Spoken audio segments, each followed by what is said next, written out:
Hello बच्चों, let's see the question. So the question says which is an incorrect statement. यानी कि जो चार स्टेटमेंट हमको गिवन है, कौन सा गलत स्टेटमेंट है। पहला क्या है, Zeeman effect explains the splitting of spectral lines in magnetic field. दूसरा, copper plus having z equal to 2 is paramagnetic. Option 3, number of orbitals present in N cell is 16। And option 4, number of orbitals present in M cell is 3। चलिए सबसे पहले देखते हैं इस question का concept क्या होगा। यहाँ पे अगर आप देखेंगे, जो पहला है वो आपको हाइड्रोजन स्पेक्ट्रम के रिलेटेड है, और बाकी जो है वो इलेक्ट्रॉनिक कॉन्फ़िगरेशन या फिर ऑर्बिटल सबसेल के ऊपर बेस करके है। तो इसका की कॉन्सेप्ट आप डालेंगे electronic configuration and spectrum.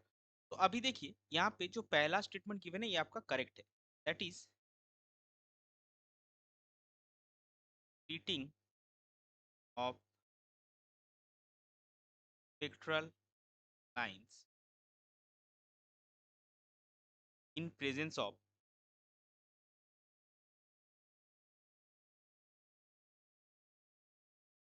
Magnetic field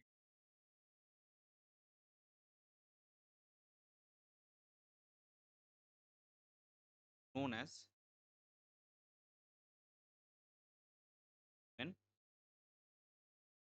effect. ये आपका करेक्ट स्टेटमेंट हो गया। अभी दूसरे स्टेटमेंट में चलते हैं। दूसरे में देखिए आपका कॉपर का इलेक्ट्रॉनिक कॉन्फ़िगरेशन क्या है, आर्गॉन 3d10 4s1। तो कॉपर प्लस का क्या आएगा, ये जो 4s का एक इलेक्ट्रॉन है ये निकल जाएगा 3d10 4s0। ये जो 3d10 है ये क्या है आपका, ये आपका कॉम्प्लीटली फील्ड ऑर्बिटल है, और आर्गॉन का तो इनर्ट गैस कॉन्फ़िगरेशन है। इसका मतलब क्या, इसका मतलब आपके पास कोई भी अनपेयर्ड इलेक्ट्रॉन नहीं रहेगा कॉपर प्लस में। No unpaired electron present.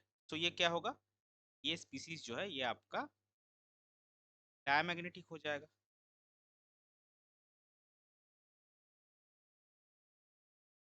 ये स्पीसीज का डायमैग्नेटिक हो जाएगा, लेकिन यहाँ पे क्या गिवन है, पैरामैग्नेटिक। तो ये आपका गलत हो गया, इसको हम करेक्ट। अभी थर्ड में चलते हैं। तो थर्ड में आपका क्या गिवन है, for N shell number of orbitals. तो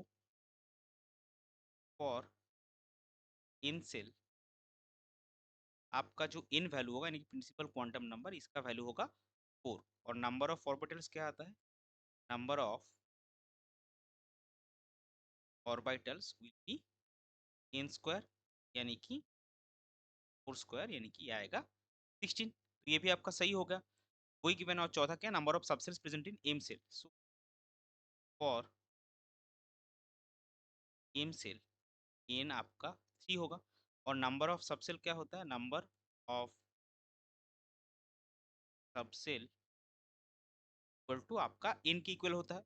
तो नंबर ऑफ सबसेल अब भी आपका आएगा 3। चौथा स्टेटमेंट भी आपका सही होगा। तो आपका गलत स्टेटमेंट कौन सा होगा, इनकरेक्ट या गलत स्टेटमेंट आपका है स्टेटमेंट नंबर 2। इस पर्टिकुलर क्वेश्चन के लिए आपका करेक्ट फाइनल आंसर हो जाएगा that second option 2, that is the second statement is the incorrect statement. I hope you understood it well. Best of luck, thank you.